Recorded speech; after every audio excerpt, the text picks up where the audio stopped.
Welcome to the Wellness and Legacy Death Care Group, where we are a group of networking professionals that service families during the planning stages of our life, and then actually the aging, and then actually when post-death, when families pass away. I'm going to be your host today, Carolyn Castillo. For those of you that don't know me, we work with families that inherit property either through probate or trust. We do help families that are particularly troubled. Maybe it's a sudden tragedy, people are unprepared. When you go through probate, there's a lot of expenses. The mortgage bills keep coming, HOA bills keep coming. So it becomes a sticky situation quick. So we basically help the families from clean out all the way to closing. And so we'd love for you to check us out.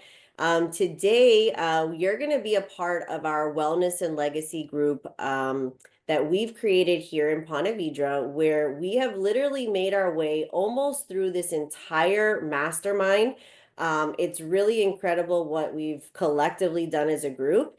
But we have interviewed everyone in this stage and process, and actually off air. Our amazing guest today, Jessie Stump, that's going to be breaking down hospice for us, helping us to understand the process.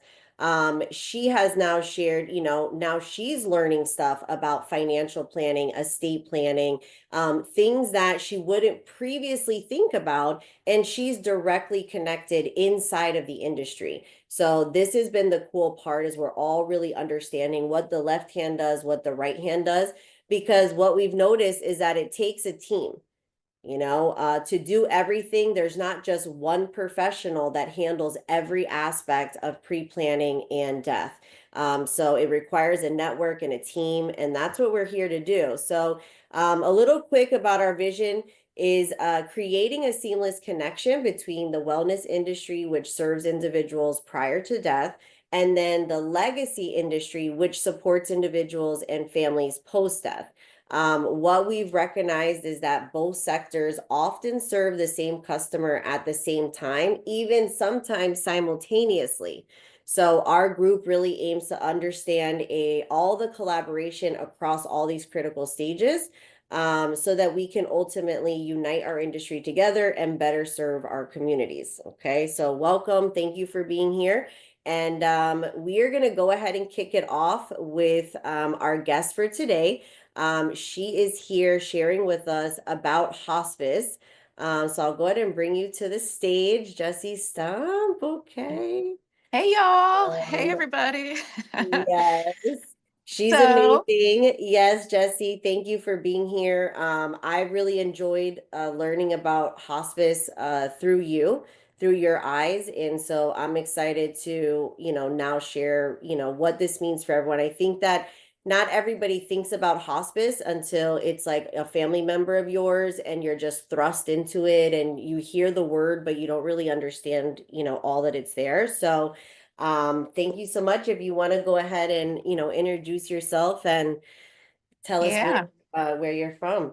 sure. Yeah. So, my name is Jessie. I'm with Haven Hospice and Palliative Care, and I've been with Haven for right about a year now. And I love it. I think it's great.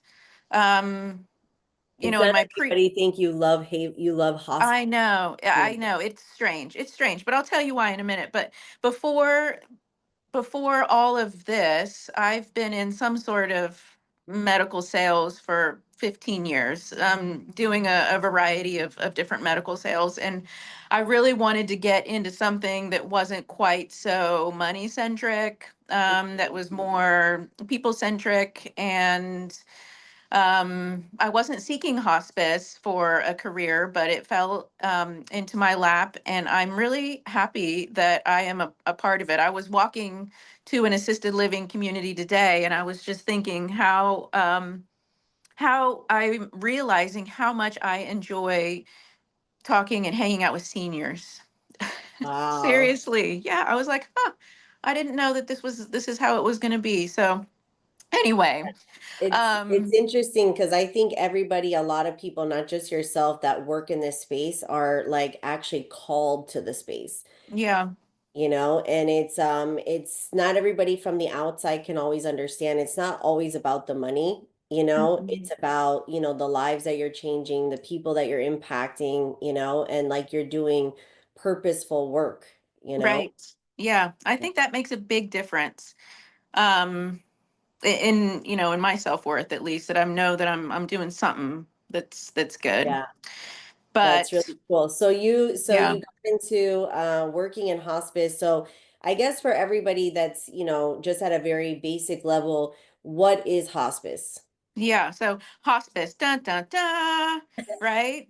Like everybody's like, "Oh no," and they get quiet and they don't really want to talk about it. When I first started this job, my neighbor, she's like, "What are you doing now?" I'm like, "Well, I'm in a hospice, work for a hospice organization." And she went just Oh, quiet. oh, It's because people's experiences are um it has to do people's experience. I found it's like you're on hospice for hours or days and then you pass away. Like that's what people mhm, experience, but that is not what hospice is.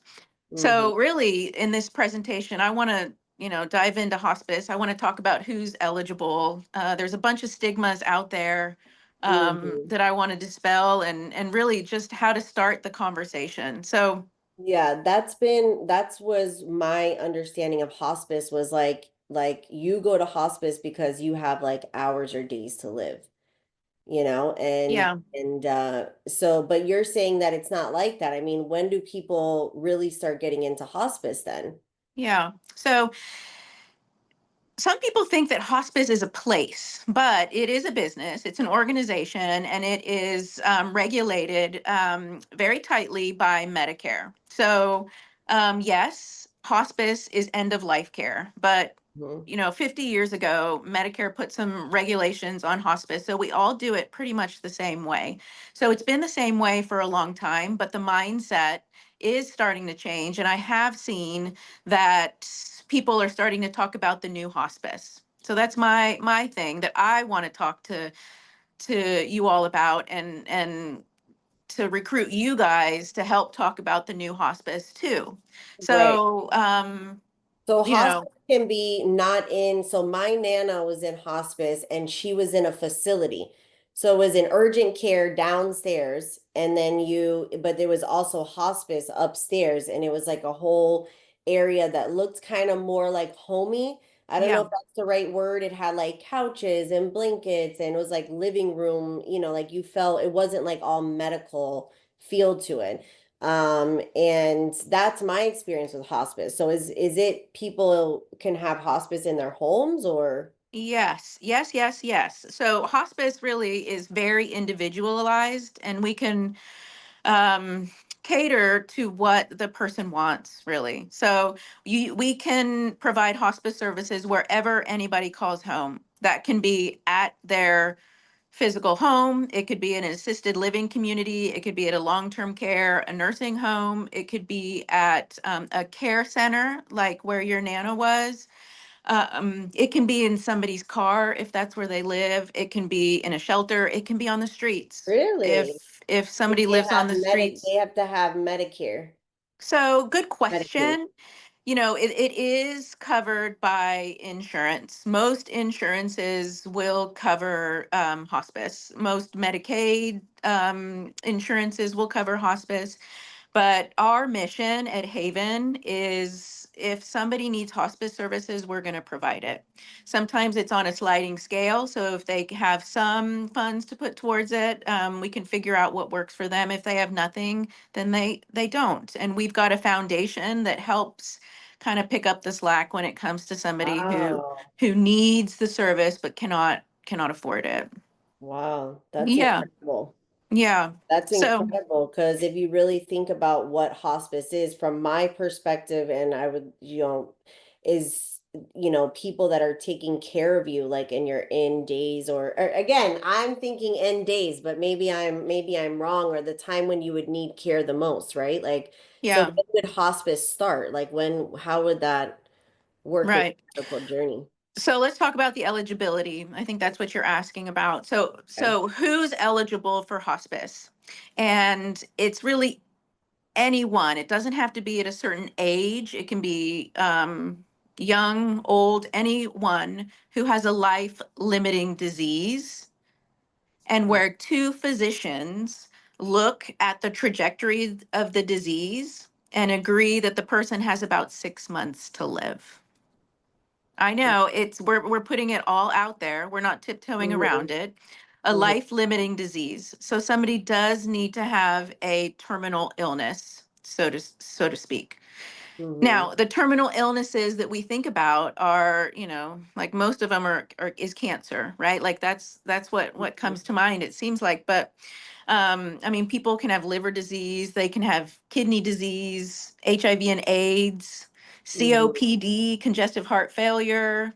But do people do live past the life expectancy that doctors put on them? Yeah, I mean, Things, we're I mean, I've seen that happen plenty of times. yeah, so 6 months is like that number, right? It's just for how it's written in the benefit, Mhm, in the Medicare benefit. However, we've had people who are on hospice for a year, 2 years. One lady on our service, she's been on for 4 years, and it's not like a continuous 4 years. She's been on it for a while. She actually fell, broke her leg, had to get off hospice so she can get her leg fixed. And then once she felt like she needed hospice again, she got on it. So it's not got back on. So it's not like it's once you're on, you stay on. You can hop on, you can hop off. I know it sounds Oh funny, my but gosh, you outlived the medical reports. yes. Yes, And so that's just a guideline. That's just a right. guideline. Right. So That's interesting. But yeah. you have to, so if somebody does though have a diagnosis of like a life-limiting disease and two doctors do say you have 6 months, I mean, you have to obviously be dealing with some serious medical situations no matter the case, right? Yeah. Um, Right. so why do you think that more people are not using hospice? I mean, how many percentage of people actually use hospice in their time of need? Yeah, you know what? I had them written down. So I think like I was looking at some of the stigmas, and race was one of them. Mhm. And I can, But just like people not being educated to know that they could even get hospice or that yeah. So you hospice is know, eligible. like about half of white people Uh-huh. get on hospice, and as the different races come down, Hispanics probably 25%, something like that. So it just varies on culture. It varies on how your family talked about it, family dynamics, what you think about death, Right. your physicians. um Right. there's so many different factors, but a lot of it Who is just introduces fear. Yeah, who introduces people to hospice? Like at what stage? I mean, who's the one that maybe recommends hospice or where does it come up? It is mostly at their doctor's offices, or like assisted living communities. Like in assisted living communities, if people are starting to maybe lose weight, or they're starting to not come to activities as much, or they're not eating, you know, those sorts of people may be in some sort of decline. It Mm-hmm. can be, a spouse or a sibling or something. We've got all these checklists. Does this person sound familiar to you? Are Mm-hmm. they having a harder time going to the bathroom? Mm. Um, you know, Why are would they people eating not? less? Yeah, Are they why? losing weight? So if somebody's offered hospice, let's say at an assisted living or by a doctor's office, why would someone not take them up on the offer or Yeah. making that decision? Are you cognitively making that decision for yourself or is your family making that decision for you at that point? Yeah, it varies. It's Mm. all people. There are some people that will call directly. Like there was a story that I heard this morning. This lady, she works with us. She's one of my coworkers. She got a call and she thought it was somebody she's been working with for many years, just a networking partner out in the community. And she was like, hey Bob, and it was actually Bob's wife. And Mm-hmm. Bob's wife was saying, Bob said I needed to call you before I called, Haven Hospice directly to schedule. So Oh. you can call yourself. Some people are, walkie-talkie is what we call it, where they can still, have capacities for themselves. Um, but a lot of times it is family members that call. Mm. And, it's scary when somebody says the word hospice. It's scary because that is something I that feel you like have to that's like the face. beginning of the end. Right. Yeah. Right. And an admissions nurse told me this when I first started. There's really two roads. So if we can think about life as in two roads, right? So one road is our hospice road. And that's the road where you go down when you just want some comfort, you want symptom management, you want to live the best life that you can for the rest of the time that you can. It's still fighting. You're fighting. You're just fighting in a different way. So that's one road, right? Comfort, symptom management. And then the other road is I'm still looking for a cure. I'm looking to feel better. I'm looking to get stronger. I'm looking to fight in the way that we all know, right? So those are the two roads, right? So there's the hospice road and then there's the other road. Hmm. And Do when you we get a think? call or a referral, it, we have to figure out in their mind which road do they want to go down, because it's Mm. important to know where their mindset is. Is it the hospice road? And if it's not the hospice road, then we have something called palliative care and we can start down that road. Mm-hmm. Do you think that when people have to like choose these two roads, I mean, I was kind of like felt a little intense when you were saying it, I was kind of like I actually was envisioning like, okay, you have these two options. I mean, do you think that just the fact of, like you said, one is to cure and to fight, but that's also probably more of a suffering road. That's more of a, but you're believing that, you can get past this, it's going to get better or whatever, is like, then you're admitting that you're giving up. Is that, if that makes sense? Yeah. Is that you think what, or people are just in denial of Yeah. what their situation is like? I think it's all of those things. I think that, coming to terms with your own mortality is Hmm. challenging. Even if it's your spouse. I mean, that's even coming to terms with a diagnosis. Rachel would say this is like a Sorry, loss, guys. Dog It- doorbell. I that's a loss too. So there's a lot to deal with and emotions and thoughts to manage. Um, Well Well, said, Jesse. yeah, Yes, I would say that. yeah, and so I think when you're saying those two things, it's hard, for what, so where's palliative care? Like one step above hospice or?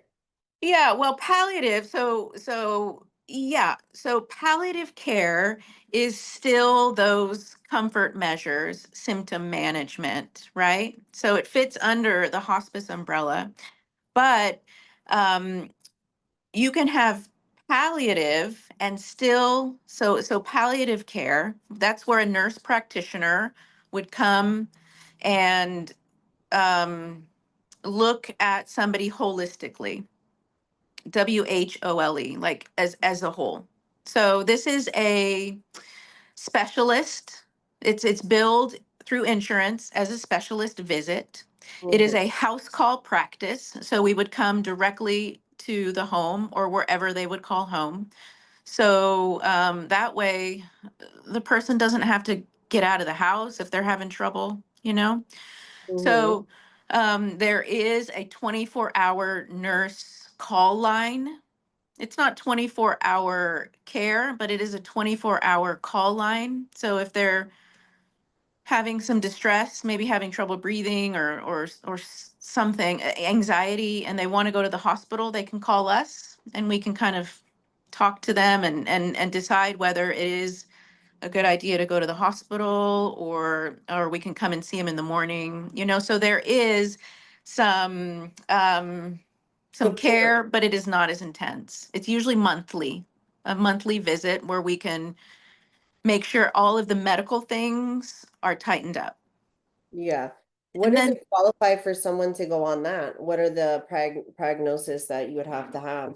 yeah, anybody can go on palliative. There's no really any sort of stipulations. It's an extra specialist visit. Oh, nice. So when you think of your Well, ologist, the pulmonologist, cardiologist, you know, this is another ologist that comes out and sees you. The good thing about our nurse practitioners with our palliative care program is that they are all trained in hospice as well. So what we can do is continue to have those, what we call them, goals of care conversations. Figure mm-hmm. out what their goals of care are, goals of care are, and we continue those conversations um, and walk the journey with them until hopefully they are ready for hospice when the time is right. Unfortunately, some people pass away on palliative and never get that benefit of hospice. Mm-hmm. We haven't even really talked about the hospice benefits yet, though. Yeah, let's go into that because that's exactly what I was gonna say. What are the benefits? Yeah. So the I think the most beneficial thing about hospice is that it is the highest level of medical care. It's the highest level of care. And it's not just for the person on the service, it is for the entire family. The entire family gets help, the entire family gets support. So I'm just going to list off a few things that happen on a regular basis with hospice. Okay, Okay. so a nurse comes to visit every single day, checks the person out head to toe. Not every single day, I'm sorry, every week, once a week, Okay. and checks the person out head to toe completely. Mm-hmm. And then we also have a CNA, so a nurse's aide that comes in, usually at the minimum twice a week, and at the most as often as necessary. The CNAs are like the angels. They really are. They swoop in um, and they help with changing clothes. They help with bathing. They help changing the briefs or toileting. All of those things. We met with Annette Picard last week from Concierge Care, and Yeah, literally she was like told us the schedule from like sun up to sundown, and it was like, and then we like tuck you in, and I'm like, can I have one of those? yeah. So It's beautiful what they do, right? seriously, Yeah. yeah, just so much care. And people that take care of people are called caregivers. I was speaking to somebody and he was calling his CNA a care, what did he call her? Oh, I forgot what it is. Oh, it was like a care lover or something like that, but it was so lovely. I'll Well, have to think of well, what it there's is. different levels of the CNAs. For real. Like some people are good at it and some people are called to it, you know? Yeah, So that's very anyway, cool. the CNAs Okay, are so amazing. CNAs twice a week minimum. Yep. And then we have a chaplain that comes and visits as Oh, I often as love that. necessary. Yeah. And they're That's non-denominational, but they can say prayers, they can make recommendations, they do beautiful services if needed. It's yeah, that's lovely. They're always great. good. Absolutely. Great guys. And then we've got social workers as well. And I Mm, think the social workers that go out are so important because wow, this is incredible. yeah. Wow. Yeah. They can help with all sorts of things. You know how family dynamics are? I mean, they can help with managing all of those family dynamics. They are also having really intense conversations, and they can kind of uncover things that may need to be talked about. They're Mm, they're also in the homes. So if there's some sort of trouble in the home, or if something is not safe, or if there's mhm. something weird, then they are the eyes and ears of I the love home. social workers. Yeah, Actually, they're what I amazing. wanted to do before I got into real estate, I was going to become a social worker. Oh, I could see you doing that. Bless you. My goodness. You could see your I heart. literally, I literally was gonna do that. And then I was like, how much do they get paid? I'm like, I can't even rent an apartment. I know. And So sad, they're, right? Like the yes. jobs that do like the greatest work, like, No, get paid the less, like, and right. that's where it goes back to. You have to be really rooted in passion, and a lot of people that have that. So there's some great social workers and there's some not so great social workers, Oh, because it's hard to live on those wages, and but anyways, yeah. off topic real quick. Well, if But you're a that's hospice social worker, fantastic. if you're a hospice social worker, you're called for sure. You're Yeah. called to that. Yeah, Yeah. you gotta be. So this is, I mean, I'm blown away. So you have so many people, like you said, offering support, making it easy for them. Absolutely. Wow. But wait, there's more. Okay. So, Oh. if somebody is living with dementia, we have a dementia care program, and we have a dementia care coordinator that comes and visits that person and their family, and they can bring enrichment to that person living with dementia. So we can talk a little bit more about that later. But hospice also takes care of all of the medical stuff, which means the cost too. Mm, So, insurance, so insurance pretty much covers it, but Medicare takes over prescriptions. So they pay for those. Hospice takes care of the DME, so the durable medical equipment. So if somebody needs a hospital bed, if somebody needs oxygen, if somebody needs a wheelchair, a commode chair, a shower chair, all of those things are covered under that hospice benefit. mm, And that usually comes in a day or two. So it's pretty much immediate. And then, I was talking to somebody who had a spouse living with dementia, and they were incontinent, and they spent so much money on briefs and mm, chucks, which is what you put on the bed, and mm. wipes, like hundreds and hundreds and hundreds of dollars a week on that. And Wow. hospice covers those too. So there is some financial benefit as well. Yeah, these are the things that you don't really, it's the same thing in my business, people don't think anything, oh, probate, no big deal, until you start getting into it. And Yeah. you're like, holy moly, when you talk to people, they're like, oh yeah, we're in no rush, and then after they've paid, 6 months of HOAs, and it adds up when someone's, at the end of stages and they're incontinent, like you said, like that's a financial burden, Yeah. on the caretakers, on who's the one changing, keeping her clean, keeping the bedding, like it's a full-time job. Yeah. It is an actual full-time job, and this is, people need to know that this is available and they need to get the help, Hmm. I always say sometimes you offer people a free water bottle and they won't take it. Yeah. And you're like, here's the bottle. I know. You can't force it though. It's very personal. It's very personal. Yeah, and this is also would maybe for some people they say maybe it's invasive, do you think? With so many people and so much support. I think yes. I don't hear it as much because if they don't want a social worker or a chaplain to come around, we don't have to. We're going to meet them where they are. We can just stick to Right. medical stuff if we'd like, but it's more having to face having to face the having to face mortality. Yeah. Yeah. Like, yeah, I remember my uncle, I think I had shared this with you when we first met. He was in hospice last year, And again, they must have given him the 6-month diagnosis, so they told the family at that time.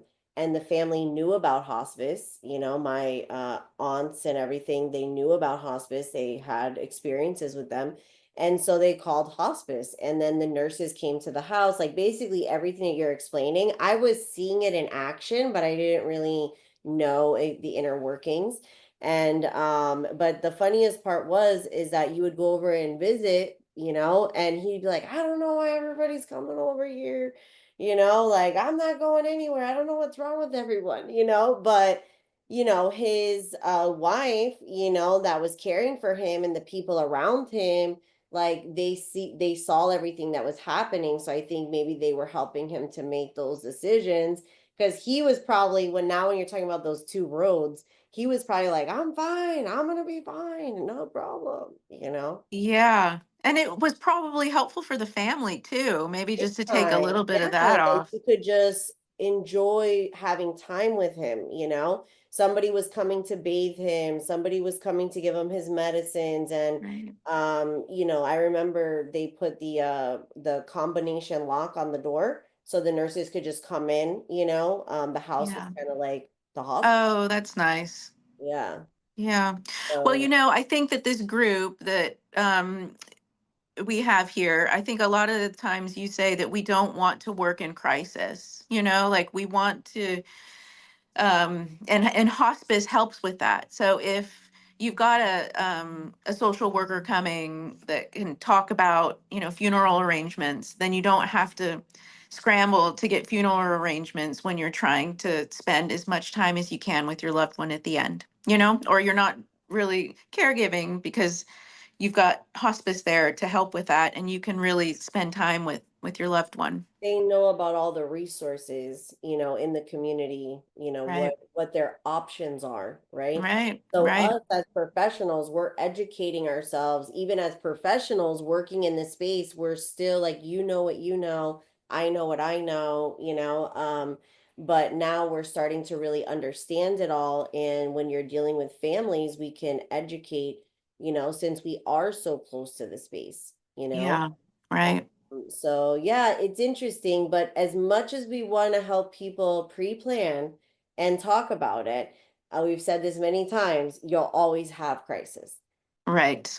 No matter, yes, woohoo, good job for us trying to bring the light to the dark, okay? But there's always gonna be crisis, so Right. we have to, us even as professionals, I feel like we need to feel comfortable with each other because when I call you and say, hey Jesse, I have a family, like it's not lightly, like this is like people's lives, when someone Right.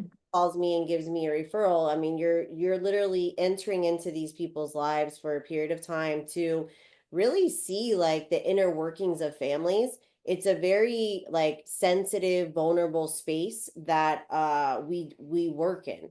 It's Yeah. not on most people work with customers on like the surface level, superficially or whatnot, but when you work in the death care industry, you're working behind the scenes, in the inner workings of families' lives and how they're living and their resources and trying to make the best out of the situation.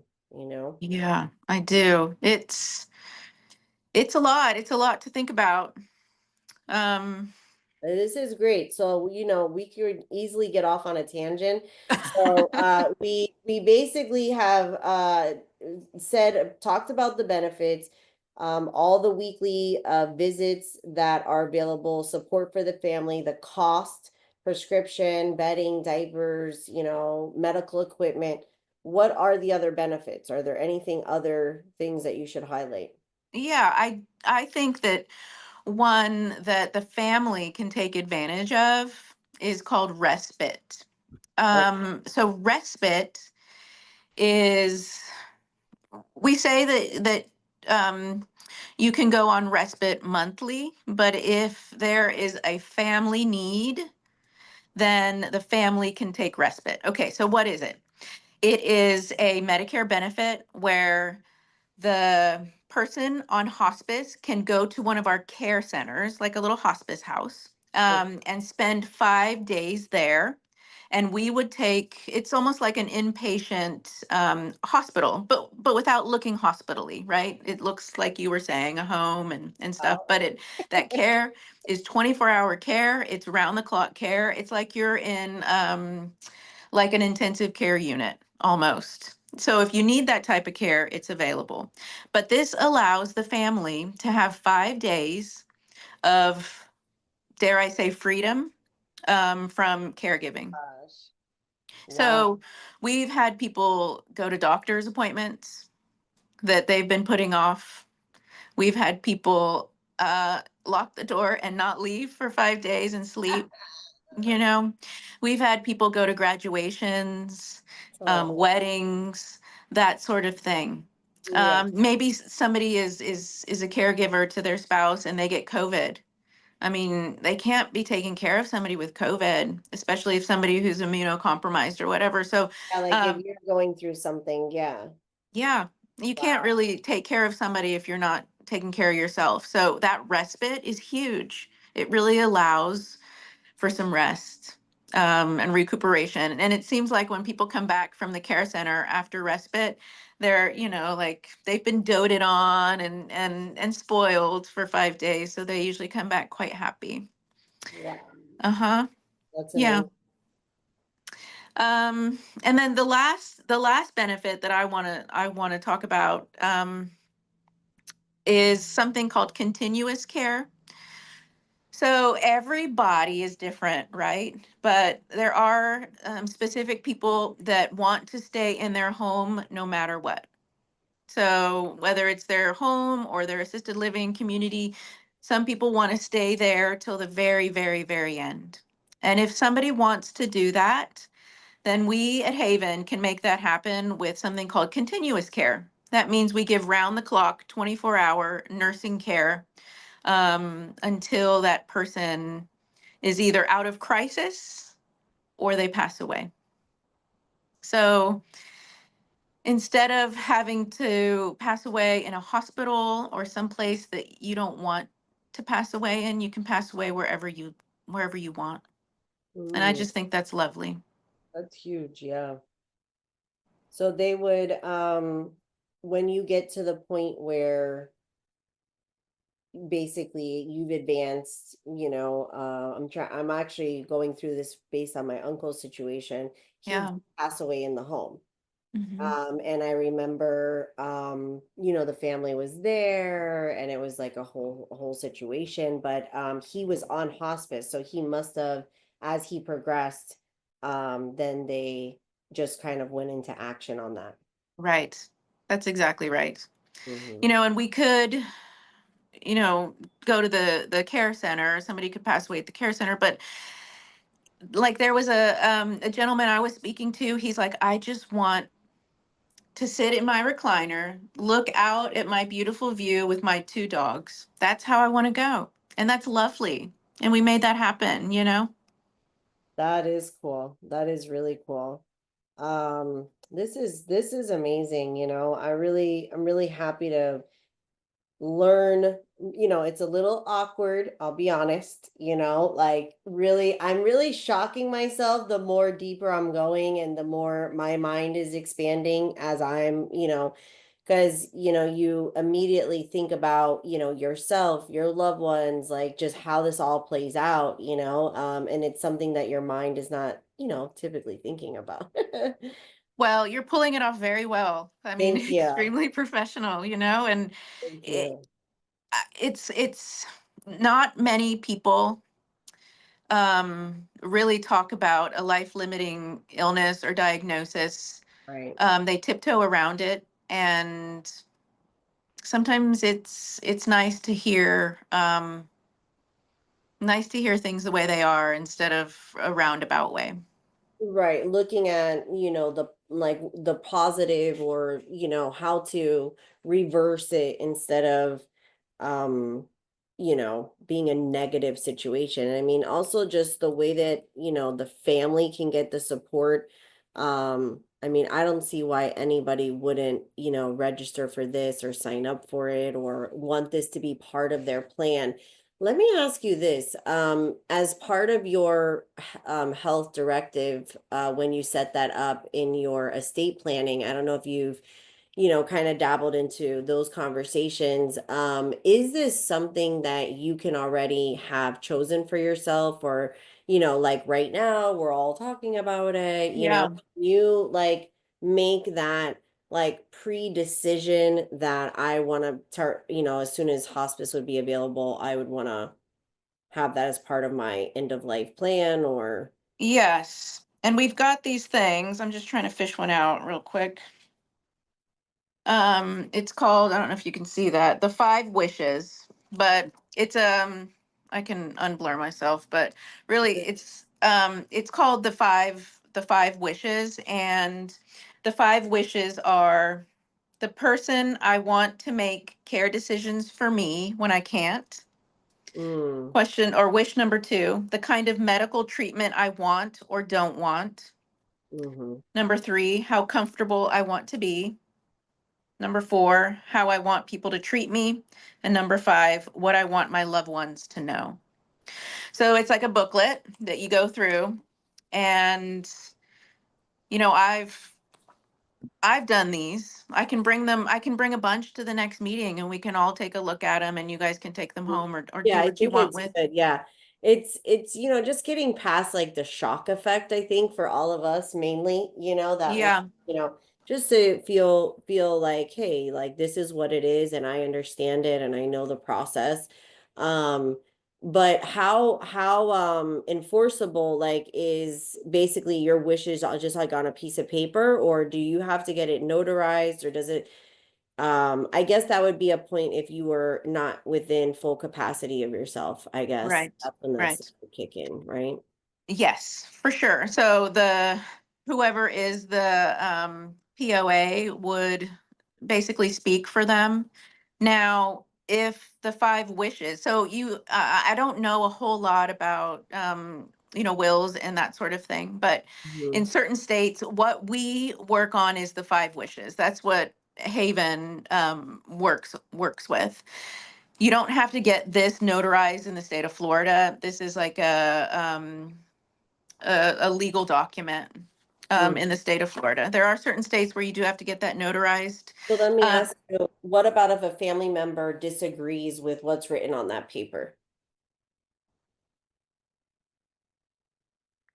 Ultimately, if Yeah. somebody is a POA, then they've got the power, right? Right. But if somebody's wishes are written down, and if Do you it's ever see that? I mean, is that something that you run across, or people are pretty respectful? If yeah, mom stated she wants this, then they just follow the plan. most of the time, yes. Most of the time, yes. I haven't seen much of it. I think that if when we get into some of those memory care units, I'm sure that that happens, Yeah. but I don't see it much. But at the same time, I don't, I'm not like a CNA or an RN that's in the house, like really Right, looking in at those the nitty weeds of gritty those. things. And Yeah. we hear stories of crazy family dynamics and people, trying to take drugs and things like that from their family Oh members. my But gosh. the wishes seem to be okay. Like the wishes seem to Yeah, be seems to good. stand strong. Yeah. Yeah. Yeah. Um, wow, it's incredible. Yeah, because I think that people, why would you not want to take advantage of this benefit, and for the family and everyone, and just also just working with, you had shared earlier that people that don't even have the finances for it. I think that's really interesting, because that really does prove to the point that it is more than money, Yeah. and it is, somebody's life, somebody's soul, crossing over. Yeah. And it's great. Do you know when hospice was created, or how long we've been doing hospice as a community? Yeah. So Medicare, started to regulate hospice, I think in 38. So about 50 years ago, it's been very regulated. Back before then, it was started, but it was more grassroots, right? So Good Samaritans, taking care of people who are sick. But in the early, what is it, 20th century? I don't know. Yeah, in the earliest 20th century, is when it really was established as as regulations, and it's regulated, like it's heavily Has it regulated. gotten better and better over the years? Like, has hospice developed as a whole? Absolutely. And I think that yes, it's gotten better. We do respite now. We do all these things. We have to do recertifications every 90 days. So we make sure that if you're on hospice, you're eligible to be on hospice, so there's not a whole lot of fraud. Not a whole lot of fraud, which is good because it is the sort of population that can be taken advantage of. Big Um, time. but I think really there are people of a certain age that have that stigma of hospice, and I think that as the younger generation starts to come up, we are the ones that are making hospice better because we know what the new hospice is. We know what the real hospice is. So if we are able to educate and spread the word that it is a lovely service, that we're not sure why you're not doing it because there are so many benefits to it.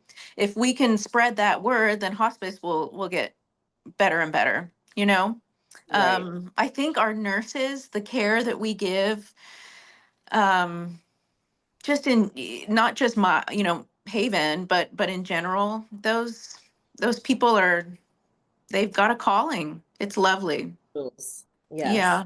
Yeah. I believe we're all angels working in this space. There's a lot of Mhm. angels, angel careers or angel jobs, Yeah. And it's not like you said, it's not all about the money, but people working with purpose and passion. It's really so let me ask you this. Hospice as a whole, that was interesting to learn kind of the history on it. We talked about that topic when we did the assisted living conversation about how it used to be that families took care of each other.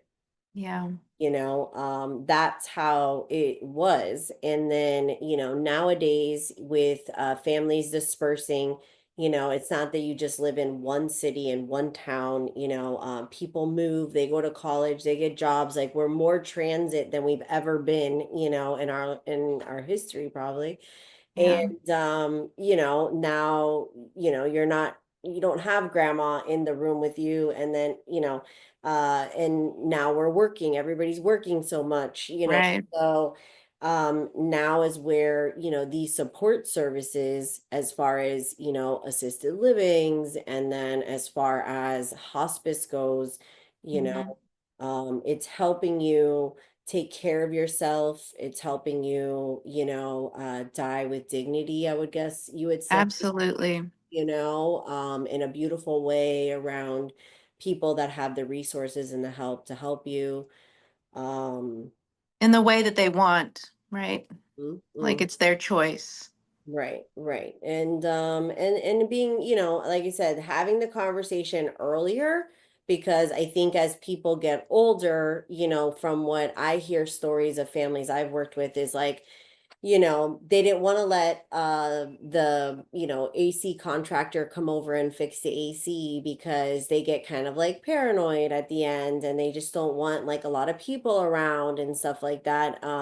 My Nana, she didn't like, I used to be like, they got this really good place for seniors during the day. I can drop you off there, you can hang out, and I'll pick you up.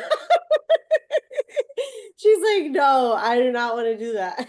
Yeah, my father-in-law is the same way. I'm like, you want to check out the senior center today? And he's like, sounds like a good idea. And then he goes to his room, Exactly. My nana was like, no, I'm good, So, Yeah. they've got like you said, like, okay, now we had the talk, right? Like, we had the hospice talk. We understand what it is. So then when you get to that point of your life, if you can cognitively make that decision for yourself, then, it's the better way to do it instead of just, Yeah. you know, do you think Yeah. this is kind of a crazy topic and we could end with this, leave it juicy, but do you think, we've talked about this of other death practices in different parts of the country where people are like choosing their death. Have you actually heard of that? Yeah, I have. I think it's Yeah. happened in Canada where you Hmm. can actually like have like a death, like where you have a funeral, but you're still alive, like saying bye to everyone, and then you're like, you just like go and like basically expire, you know? Right. Right. That's that is juicy, right? I That's, think that it's it's very personal. Like that's a very personal decision, right? But I yeah. think it's Yeah, because it strangely, very closely rubs against hospice, yeah. because hospice is basically saying, choose to die how you want, choose to die in comfort, and that theory of what they're doing is kind of revolves around that same process. If Hmm. a person is, dealing with something that they just, it's kind of your wishes, your Right. desires. Well, I think that that's a little bit of a stigma too about hospice because people think that the nurse is going to come over and give that last morphine shot, you know? Yeah. I was talking to I was talking to one of our nurses, and she's funny anyway, but she said that she went over for the first time to see one of her new hospice patients, and she walked in, and the lady's like, "Oh, I'm glad you're here. Is this the good spot?" And throws herself on the bed, and she's like, "Well, I guess. I mean, what are you doing?" And she's like, "Well, you're going to give me the shot, aren't you?" Oh my gosh. So some people Exactly. still think that that's what it is. She's like, I've been waiting for you all day. That poor lady was Oh, probably like exactly. stressing out, the whole day, thinking Yeah. about the ladies from hospice is coming to give me the shot. The injection, I'm a goner. Yeah. Oh my gosh. Well, it's funny, like you having the conversation with me, I, basically shared some of my own myths, and theories around it. And I guess Yeah. it's very common.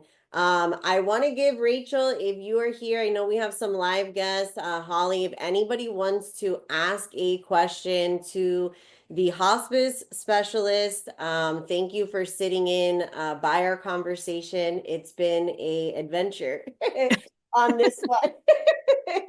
I'm So like, this is my life. I guess my life is an adventure. Mm, Yeah, I just want to thank you, Jesse, for. I'm sorry that my camera's not on. I'm not feeling well today, so I don't think anybody should be I'm subjected to this I'm hair. still gonna But I'm still gonna spotlight you, Rachel. Thank you for being here. of course, but my camera's off, right?